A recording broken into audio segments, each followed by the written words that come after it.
2 tahun belakangan, tren mobil listrik makin menggila. Elon Musk dengan Teslanya sukses ngebuat dunia FOMO dengan fenomena mobil listrik yang katanya sih ramah lingkungan. Pemerintah Indonesia juga makin gencar dan fokus ke mobil listrik. Untuk menambah minat transisi ini di masyarakat, pajak kendaraan listrik didiskon dan sejumlah regulasi dibuat demi mengejar target agar 2040 semua kendaraan di Indonesia sudah terelektrifikasi. Bahkan beberapa brand otomotif dunia sudah menginvestasikan banyak asetnya di Indonesia dengan membangun pabrik mobil atau manufaktur pendukungnya. Euforia masyarakat akan kendaraan listrik juga makin ramai, sampai lupa kalau yang namanya mobil listrik tuh nggak hanya kendaraan pribadi aja. Bus juga bisa listrik. Tapi kenapa kurang dilirik? Apa karena potensi cuannya sedikit? Tapi seriusan deh, bis listrik ini harusnya lebih dilirik kalau emang tujuannya ramah lingkungan ya. Setuju nggak?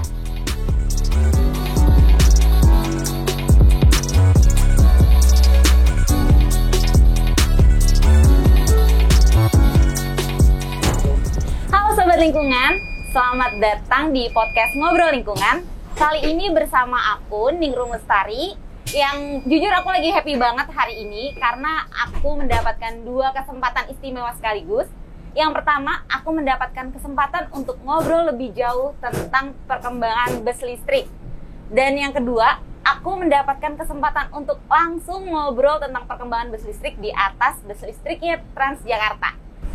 Jadi terima kasih nih Transjakarta karena sudah memberikan izin untuk kami melakukan podcast di atas bus listrik Transjakarta. Tentunya hari ini aku nggak sendirian, jadi akan ada 2 narasumber keren yang nemenin aku untuk ngobrol-ngobrol tentang perkembangan bus listrik.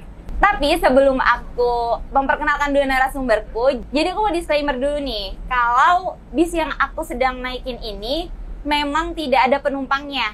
Jadi officially untuk kita pakai syuting podcast Ngobrol Lingkungan. Jadi aku lanjut ya, mau memperkenalkan 2 narasumber kerenku. Yang pertama di sebelah sini ada Kak Rifki Anam dari ITDP Indonesia. Apa kabar Kak? Selamat pagi Mbak Ningrum, aku kabar baik. Mbak Ningrum apa kabar? Baik juga dong. Oh, boleh dikasih tahu sedikit Kak Rifki Anam dari mana mungkin? Oke, aku dari ITDP. Jadi ITDP itu adalah NGO yang bergerak di Sustainable Transport dan dalam beberapa tahun terakhir kami juga udah mulai fokus juga untuk ke bus listrik gitu. Oke, keren banget. Siap ya kan nanti untuk aku tanya-tanya? Siap. Oke, selanjutnya di sebelah sana ujung yang gak kalah cantik ya hari ini ada Kak Rizkiana Sidki. Boleh Kak Sidki memperkenalkan dirinya? Halo Sobat Lingkungan, halo Kak Ningrum. Semoga sehat-sehat semua ya gitu. Ya.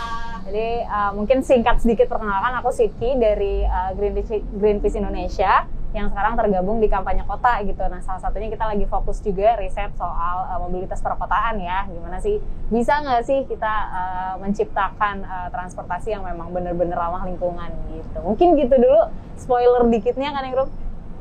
Oke, thank you Kak Sidki. Jadi aku sudah bersama Kak Rifki dan Kak Sidki nih yang nanti akan aku tanya-tanya banyak soal elektrifikasi kendaraan, terutama perkembangan bus listrik. Mungkin sebelum masuk ke pertanyaan ya, aku mau sharing sedikit sih dari apa yang pernah aku baca nih.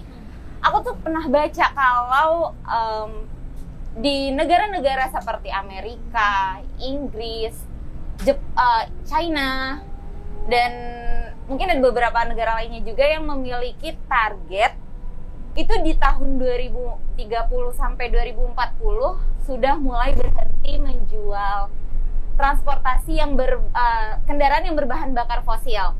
Nah, mungkin Kak Sidki dan Kak Rifki lebih tahu kali ya, nanti bisa diceritain. Dan di Indonesia pun juga ternyata memiliki target yang sama. Aku tuh sebenarnya kepo. Jadi kenapa sih harus ada elektrifikasi kendaraan? Ada alasan atau urgensi apa di balik rencana elektrifikasi kendaraan itu sendiri? Oke, mungkin ada beberapa hal ya teman-teman sobat lingkungan gitu yang mendasari kenapa sih kita harus melakukan elektrifikasi kendaraan gitu. Yang pertama, mungkin teman-teman sering dengar ya kalau kita tuh sekarang lagi ada banyak sekali kondisi-kondisi ekstrim atau bencana-bencana yang kita nggak bisa prediksi, yang tahu-tahu gede banget gitu. Mau itu banjir, kekeringan, apapun dimanapun itu. Dan jadi itu menunjukkan bahwa sekarang sebenarnya kita itu sedang berada di era krisis iklim gitu. Jadi kalau ngomongin perubahan iklim dampaknya apa segala macam bukan 50-100 tahun lagi, tapi sekarang ini kita udah ada di era tersebut gitu. Nah, kenapa kemudian hal itu bisa terjadi? Salah satunya karena kalau perubahan iklim kan kita nanti mungkin sobat lingkungan dan teman-teman yang lain udah tahu ya fenomena gas rumah kaca dan lain sebagainya gitu kan. Dan 75% emisi gas rumah kaca itu datangnya dari aktivitas perkotaan gitu. Nah, mungkin sebenarnya kita bisa dive in lagi ya, karena masing-masing kota kan kasusnya beda gitu ya. Nah, tapi kalau di Jakarta sendiri, hampir kurang lebih nih 47%-nya itu, atau ya mostly lah gitu, dari aktivitas transportasi nih gitu. Makanya kenapa kita penting untuk mengintervensi gitu, atau bikin gimana caranya si transportasi ini bisa turun nih emisinya gitu. Jadi nggak setinggi itu gitu. Nah, terus juga kalau misalnya dari emisi ini sendiri dari tahun ke tahun tuh terus meningkat gitu loh. Jadi kayak itulah kenapa kalau misalnya kita nggak ngapa-ngapain gitu kan, emisinya ini nih yang tadinya misalnya di tahun sekarang nih katanya sekitar pokoknya ada 13-18 juta ton itu bisa terus akan meningkat. Yang kalau misalnya kita nggak mulai dari sekarang, nggak ngerti deh dampak yang kemudian akan bisa muncul tuh kayak bisa semengerikan apa gitu kan. Karena sekarang aja kan kita udah lumayan stres nih ya, dengan tahu-tahu ada pandemi lah, tahu-tahu ada apalah gitu. Udah lumayan stres gitu. Makanya kita harus mulai dari sekarang. Nah, terlebih sebenarnya ini tuh kayak kesempatan buat pemerintah untuk membuktikan komitmennya juga kayak tadi yang Ningrum bilang gitu. Jadi kalau khususnya di Jakarta ya punya target bahkan di 2050 itu emisinya bisa sampai 0 bersih gitu loh. Kayak bener-bener udah nggak ada lagi tuh emisinya gitu. Makanya kita harus mulai dari sekarang banget nih, yang dimana udah 2022, which is kan udah nggak lama lagi itu target-target itu sudah harus tercapai. Kayak gitu sih paling kalau dari aku. Oke, jadi aku setuju banget sama yang Mbak Sidki tadi bilang, kalau misalkan kalau kita ngomongin krisis iklim, kita nggak berbicara tentang masa depan, tapi apa yang udah kita hadapin sekarang gitu. Dan elektrifikasi ini merupakan salah satu bentuk upaya untuk memitigasi dampak dari krisis iklim tersebut. Dan elektrifikasi ini adalah effort yang istilahnya time bomb effort lah. Jadi kita semakin kita menunda elektrifikasi, itu semakin dampaknya juga semakin besar pula nanti ke depannya gitu. Karena tadi kayak kata Mbak Sidki bilang, pemerintah Indonesia udah punya target nih 2060 mau net zero emission. Terus DKI lebih ambisius lagi, targetnya di 2050 udah mau net zero emission nih. Dan mereka juga udah punya target, pemerintah Indonesia khususnya ya. Misalkan di tahun 2025 adopsi kendaraan listriknya sekian gitu, 2030 sekian, 2040 sekian. Dan ya tapi sampai sekarang adoption rate-nya tuh masih rendah banget untuk seluruh jenis kendaraan, baik itu kendaraan roda 2, roda 4, ataupun heavy duty vehicle kayak bus, truk, itu masih sangat rendah. Jadi ya pertama kita harus meninggal ketertinggalan itu, dan yang kedua tadi itu adalah time bomb effort. Kalau kita nggak mulai sekarang, dampaknya untuk memitigasi perubahan iklim di masa depan itu lebih susah lagi untuk ditanggulangi. Oke, wow, berarti memang triggernya itu dari krisis iklim yang sekarang bahkan udah kita rasain ya. Nah, kalau ngomong elektrifikasi kendaraan, jadi elektrifikasi kendaraan itu kan kendaraan listrik. Nah, yang dimana kendaraan listrik itu, kalau aku sering dengar euforianya itu lebih banyak ke mobil listrik, motor listrik. Tapi kan sebenarnya juga ada nih bus listrik yang lagi kita naikin sekarang bahkan ya, walaupun memang euforianya masih nggak seramai mobil dan motor. Di antara kendaraan kayak mobil, motor, dan bus ini, prioritasnya itu lebih ke bus kah atau ke motor atau mobil? Mungkin ini Karifki yang lebih banyak tahu ya sebenarnya, karena kan dia emang fokus di IT dikit. Tapi mungkin aku share dulu sedikit ya apa yang kemudian jadi diskusi di teman-teman kampanye urban ya di Greenpeace gitu. Jadi mungkin yang pertama, kalau kita bicara soal siapa sih yang sebenarnya kita harus prioritaskan di jalan gitu ya untuk menciptakan transportasi yang ramah lingkungan, itu tuh ada tuh kayak kastanya gitu deh, kayak semacam kasta tertinggi di jalan itu sebenarnya justru harusnya pejalan kaki gitu. Itu yang pertama. Yang kedua itu baru ke kendaraan yang tidak bermotor, salah satunya kayak sepeda gitu. Nah, di bawahnya baru ke bus ini gitu, bus atau transportasi publik. Baru yang terakhir yang tadi mobil dan motor pribadi kayak gitu ya. Makanya kenapa kalau dari kasta itu aja kita bisa lihat bahwa sebenarnya nih harusnya si bus ini nih harus jauh lebih diprioritaskan daripada mobil dan motor itu sendiri gitu. Nah, terus ketika kita bicara tadi soal pengurangan emisi transportasi gitu ya, jadi selain juga elektrifikasi sebenarnya mobil dan motor pribadi itu tadi justru harus dikurangin banget gitu loh. Kayak kalau misalnya nih kita misalnya elektrifikasi semua dan segala macam gitu kan mobil sama motor tuh bentuknya sama ya gitu kan, sama yang ada sekarang gitu, ruang yang dipakai juga sama, jalanan macet-macetnya juga nanti sama dan segala macamnya. Jadi kalau misalnya yang diprioritaskan adalah mobil dan motor, ya kondisinya tidak akan jauh berbeda dari yang sekarang gitu ya. Makanya kenapa kita juga penting untuk memprioritaskan tadi si bis ini gitu. Jadi biar lebih banyak lagi nanti yang bisnya listrik, jaringannya lebih banyak, nanti terintegrasi dan lain sebagainya, agar nanti yang tercipta itu beneran yang transportasi yang memang berkelanjutan gitu loh. Jadi mungkin itu, dan yang tadi ya yang pengurangan emisi mungkin fun fact aja. Jadi kalau di kita tuh sebenarnya ada riset Mbak Ningrum, jadi ada beberapa yang mungkin kita bisa spill sedikit ya karena reportnya belum launching, tapi stay tune aja. Kita akan segera launching reportnya, tapi kurang lebih untuk mencapai yang mendekati nol emisi itu, Jakarta butuh ngurangin kurang lebih 75% kendaraan pribadi. Yang jumlahnya, kalau sekarang itu catatannya kan kayak 20 jutaan kendaraan pribadi, mobil dan motor itu harus dikurangi sampai 15 jutaan gitu. Nah, itu sebenarnya harus diprioritaskan gitu. Maksudnya kalau mobil dan motor nih instead of dielektrifikasi justru lebih penting untuk dikurangin gitu. Dan makanya untuk alokasi si listrik ini sebenarnya lebih baik untuk bus aja gitu. Karena ya tadi kita pengen achieve si sustainable transport itu, kayak masalahnya kan banyak ya gitu. Jadi kita pengen di achieve tadi sih yang terintegrasi, nanti banyak yang jalan kaki dan lebih enak gitu. Jadi bersih tuh clean dari awal kita keluar rumah sampai kita masuk ke tujuan manapun itu bersih semua gitu. Oke, jadi benar tadi yang dikatain sama Mbak Sitki bahwa kita punya semacam piramida terbalik untuk mobilitas ya. Yang paling prioritas utama itu adalah pejalan kaki dan bersepeda gitu. Tapi kita juga perlu consider bahwa mungkin pejalan kaki dan bersepeda itu biasanya digunakan untuk mobilitas jarak dekat atau jarak menengah. Untuk jarak jauh itu mungkin nggak banyak orang yang menggunakan opsi itu sebagai metode bermobilitas. Dan itulah kenapa kita menggunakan transportasi publik sebagai transportasi atau metode bermobilitas yang istilahnya tuh passenger per vehicle itu bisa lebih kecil gitu. Itu yang pertama gitu. Dan yang kedua, ITDP Global itu pernah bikin studi nih tentang gimana sih kita supaya kita bisa menekan kenaikan suhu bumi di 2050 tuh cuma sampai 1,5 derajat Celcius aja gitu, atau bahkan kurang gitu. Dan cara satu-satunya yang bisa diprioritaskan dalam konteks urban transport adalah untuk mengkombinasikan kota yang compact atau yang terpadu dengan elektrifikasi dan juga dengan mode shift ke transportasi publik. Jadi orang-orang pindah dari transportasi pribadi ke transportasi publik. Itulah cara supaya kita bisa nge-achieve, meminimalisir dampak dari krisis iklim gitu. Jadi kita nggak bisa bilang, oh kita bisa elektrifikasi aja gitu, tapi nanti semua kendaraan dielektrifikasi itu hasilnya nggak akan optimum, atau mungkin semua orang pindah ke transportasi publik tapi masih dengan bahan bakar yang tidak ramah lingkungan gitu. Itu dampaknya nggak akan bisa istilahnya belum bisa memitigasi lah dampak dari kenaikan suhu 1,5 derajat di 2050 gitu. Dan yang kedua, kenapa kita berangkat dari bus?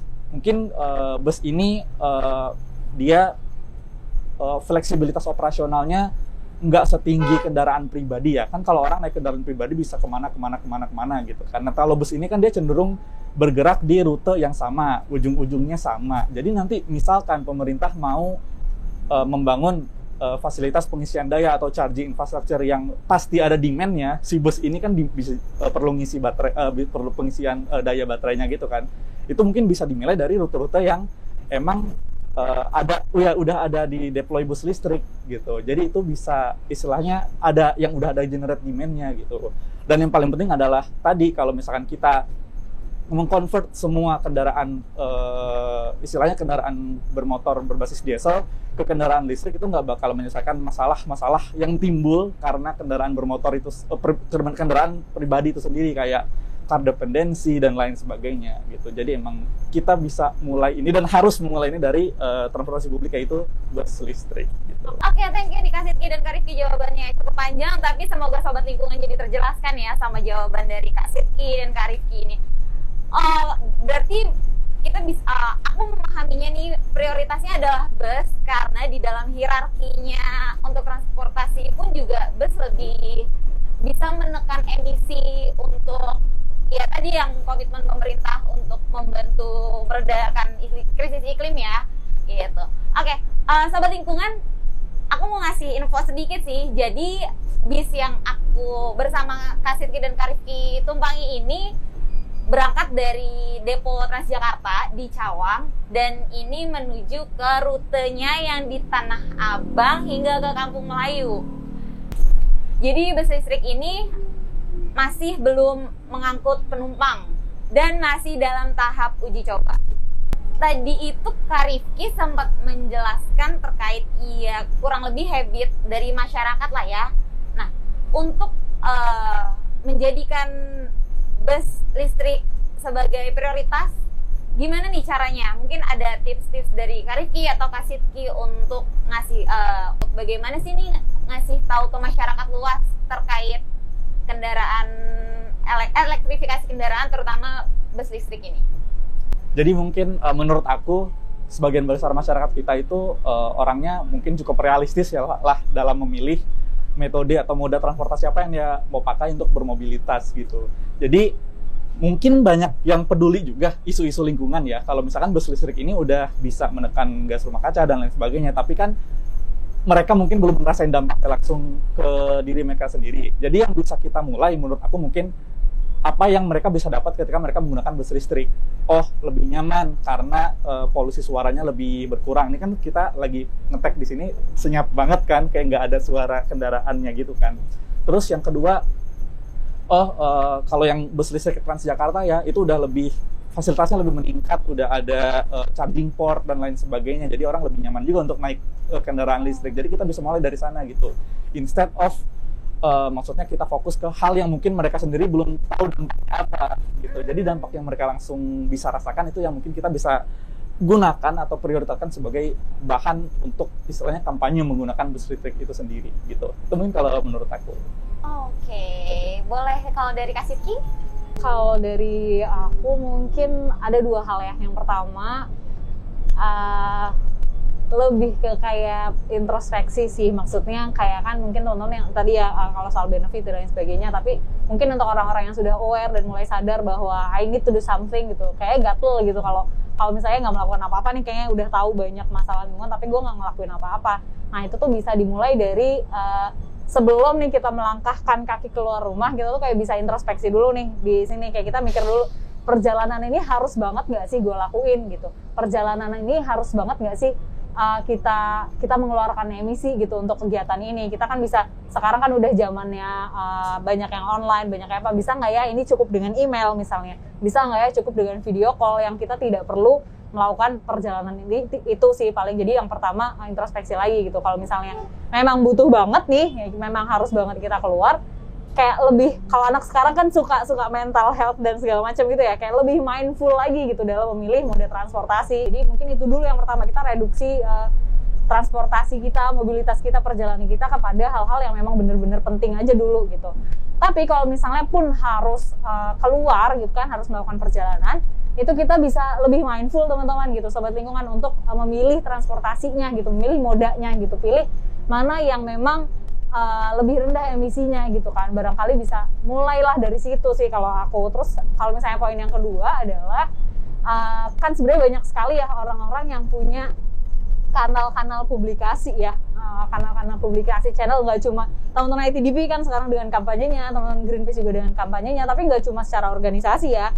Sekarang kan juga banyak tiktokers yang viewersnya, followersnya sampai puluhan jutaan bahkan. Nah dari situ mungkin juga bisa jadi apa ya, kanal untuk mengamplifikasi pesan-pesan baik gitu. Salah satunya ya ini, salah satunya bus listrik tuh udah ada loh di Jakarta gitu, kita udah bisa pakai loh kayak gitu. Karena kalau katanya Jessie J nih, buat yang dengerin lagu-lagunya Jessie J, ada satu lirik yang menarik itu, seeing is believing gitu. Jadi orang tuh butuh lihat dulu nih udah ada, baru mereka percaya, oh ada loh ternyata bus listrik. Kalau kata Mas Rifki tadi, oh ada loh bus listrik tuh ada colokannya buat ngecas, oh ada loh ininya gitu. Jadi orang-orang tuh harus lihat dulu untuk percaya bahwa ini yang lebih bersih dan ini yang nanti mereka akan pilih. Dari segi kayak step by stepnya itu untuk menggunakan bus listrik sendiri, gimana sih Kak terkait investasi bus listrik? Mahal nggak sih? Ini mahal atau enggaknya ya? Iya. Mungkin kalau misalkan pertanyaannya itu mahal atau enggak yang dibebankan ke penumpang, itu kan nanti tergantung sama biaya yang dibebankan oleh Transjakarta atau dari pihak lain yang emang mengimplementasikan bus listrik gitu untuk penumpang gitu. Nah, tapi so far kan Transjakarta selain yang sedang uji coba ini sudah ada yang berjalan juga tuh di rute Tanah Abang Blok M sama sama Blok M Senen gitu, dan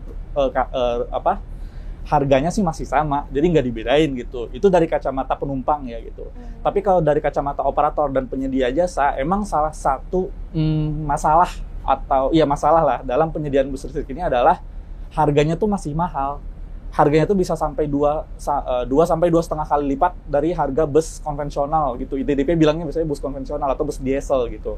Dan juga harganya mahal karena bus listrik ini kan biasanya dibeli barengan sama baterainya juga kan gitu. Dan baterainya ini masih mahal gitu. Tapi ada pepatah bilang every cloud has a silver lining gitu. Jadi di balik mahal-mahalnya tadi itu sebenarnya ada benefit yang bisa operator atau penyedia jasa dapat. Pertama, harga operasionalnya itu jauh lebih murah daripada bus konvensional gitu. Bisa 50% atau lebih gitu perbedaannya antara terkait operasional dan perawatan. Dan yang kedua, kalau misalkan nanti operator itu memanfaatkan biaya operasional dan perawatan yang lebih murah ini dalam 10 tahun gitu. Misalkan bus listrik Transjakarta dipakai sampai 10 tahun. Itu kan biaya yang tereduksi itu pasti bakal sangat menurun lah gitu kan. Jadi atau mungkin di ujung-ujung nanti akan bisa bersaing nih biaya yang dibebankan oleh operator untuk penyedia untuk operasional bus listrik dan bus diesel akan sama atau mungkin bahkan bisa lebih murah gitu. Dan yang kedua, harga baterai yang menjadi penyebab mahalnya harga bus listrik itu dalam 10 tahun terakhir itu nurun hampir 90%. Jadi udah sangat berkurang lah harga baterai ini. Dan harapannya karena harga baterai semakin berkurang, harga bus listriknya itu sendiri bisa jadi lebih kompetitif juga dengan bus diesel atau bus konvensional gitu. Dan lagi kalau misalkan pemerintah bisa ngasih intervensi langsung, misalkan karena di negara-negara lain tuh kayak gitu, misalkan contohnya di Shenzhen atau di Cina, itu pemerintahnya berani mensubsidi bus listrik langsung. Jadi misalkan harganya ya 6 miliar gitu. Terus pemerintahnya mungkin ngepotong 2 miliar jadi 4 miliar aja yang dibebankan ke operator. Itu pemerintah bisa gitu. Berarti tapi kalau misalkan untuk penyedia layanannya sendiri kayak dari pemerintah gitu, itu mungkin bisa dikatakan mahalnya di awal, cuma untuk selanjutnya gitu masih tergolong ya better lah ya. Iya.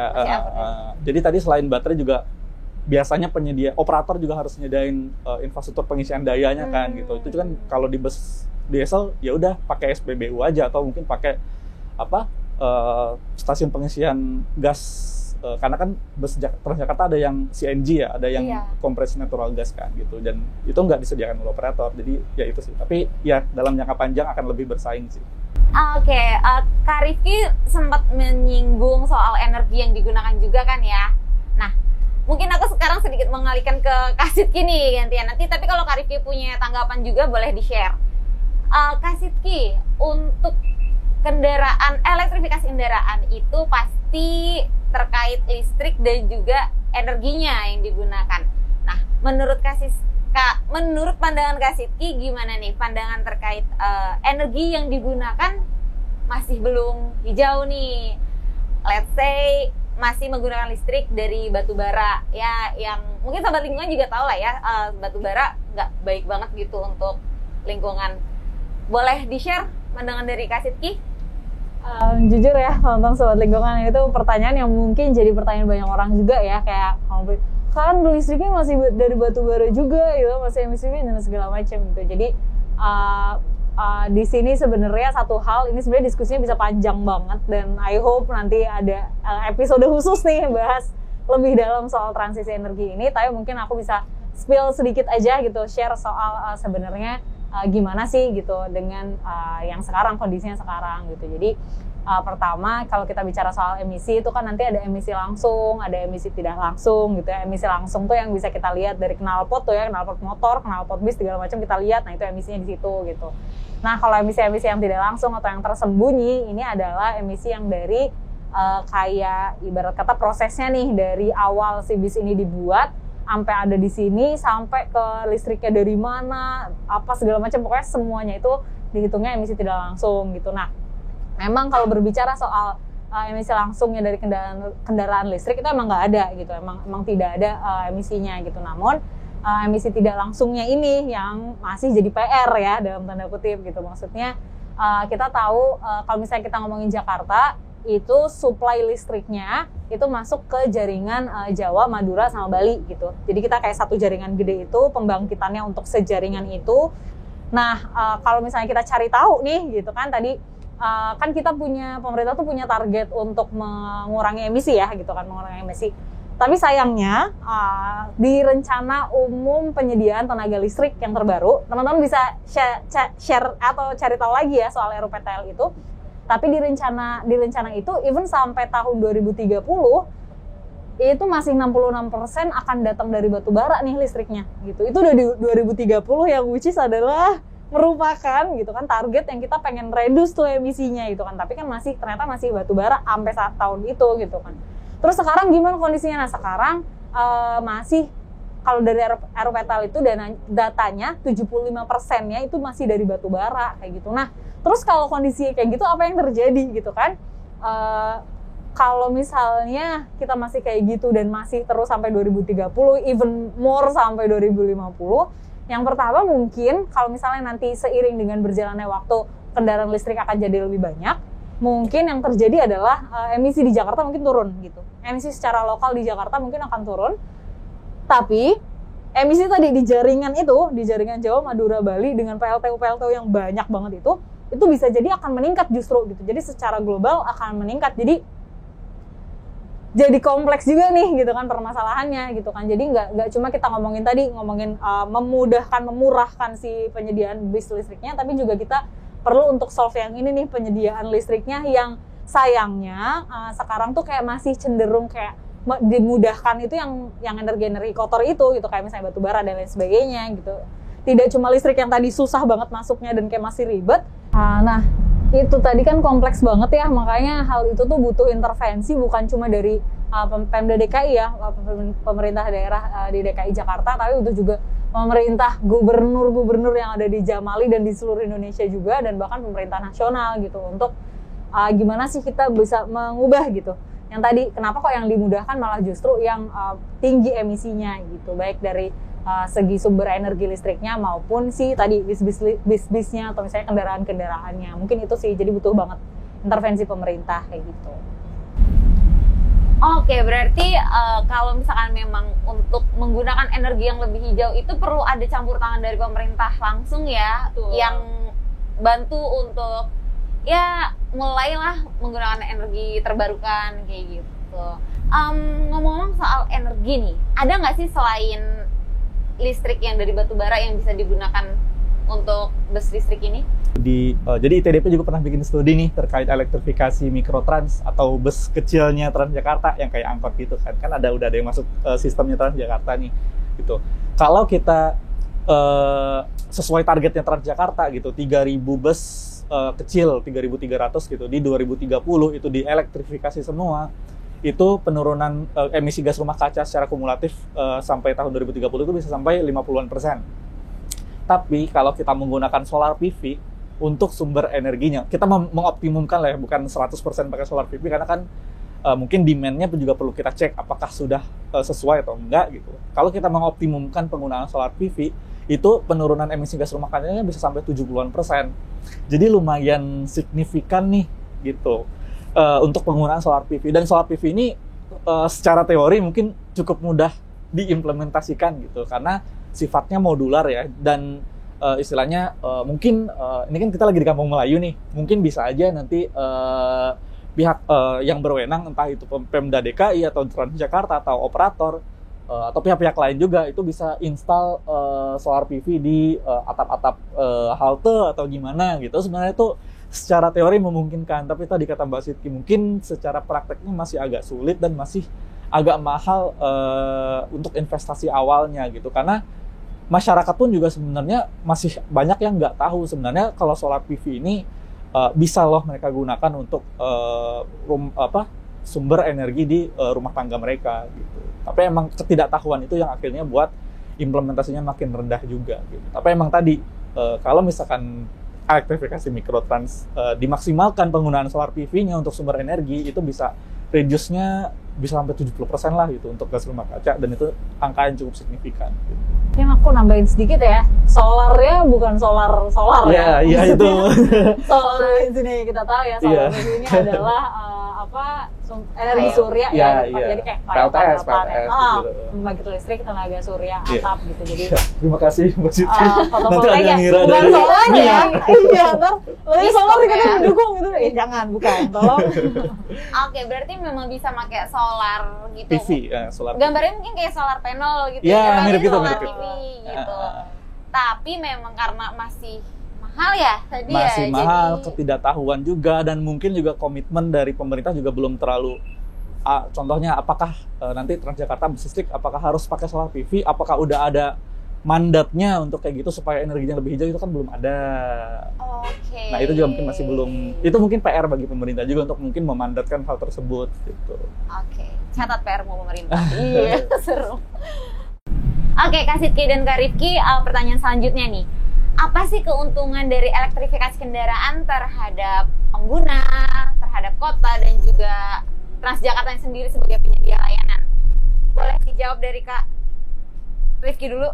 Oke, jadi keuntungannya kita bagi 3 ya, kota, pengguna, sama Transjakarta atau sendiri. penyedia layanan atau operator lah gitu ya. Oke, jadi bagi pemerintah kota ya, jadi secara umum mungkin kualitas hidup masyarakat atau kualitas hidup di kotanya itu sendiri, kualitas lingkungan hidup di kotanya sendiri itu bisa lebih meningkat karena adanya elektrifikasi gitu. Karena yang kita tahu tadi elektrifikasi ini tidak memberikan tailpipe emission atau emisi gas buang langsung dari kendaraannya itu sendiri gitu. Dan mungkin tapi ini PR juga ya sebenarnya, karena emisi ini atau polusi udara ini sebenarnya nggak cuma tergantung dari buangan sumber-sumber emisinya aja, entah itu kendaraan, industri dan sebagainya, tapi juga karena cuaca.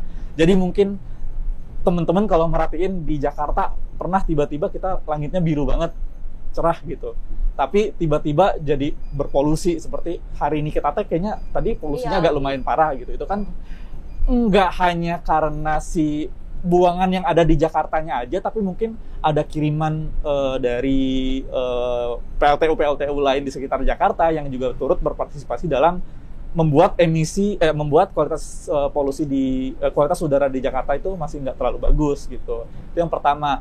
Lalu yang kedua bagi pengguna, tadi jelas ya, kalau misalkan pengguna menggunakan kendaraan listrik tadi bisa lebih senyap gitu. Terus juga bisa lebih lebih meningkat lah kenyamanan menggunakan transportasi publik jika dibandingkan dengan penggunaan kendaraan diesel gitu. Aku mungkin menegaskan sedikit ya, jadi yang kalau misalnya kita ngomongin keuntungannya apa sih dengan kita elektrifikasi, dengan kita menggunakan sumber-sumber energi yang lebih bersih, jelas kita emisinya berkurang, kontribusi atau kayak tadi kalau aku sebut dosa ya, kayak kita menyebabkan gas rumah kaca dan krisis iklim ini kita bisa mengurangi itu gitu. Jadi kita bisa, kalau misalnya teman-teman sobat lingkungan, kita ada istilahnya tuh mitigasi gitu. Jadi kita bisa achieve target-target untuk mitigasi si krisis iklim atau perubahan iklim ini gitu. Jadi dengan aku di situ sih poin pentingnya, dengan tadi segala benefit yang kemudian bisa diambil juga gitu dari sini, nggak hanya buat pemerintah, nggak hanya buat kita, nggak hanya buat si pramudi mungkin pengendaranya, tapi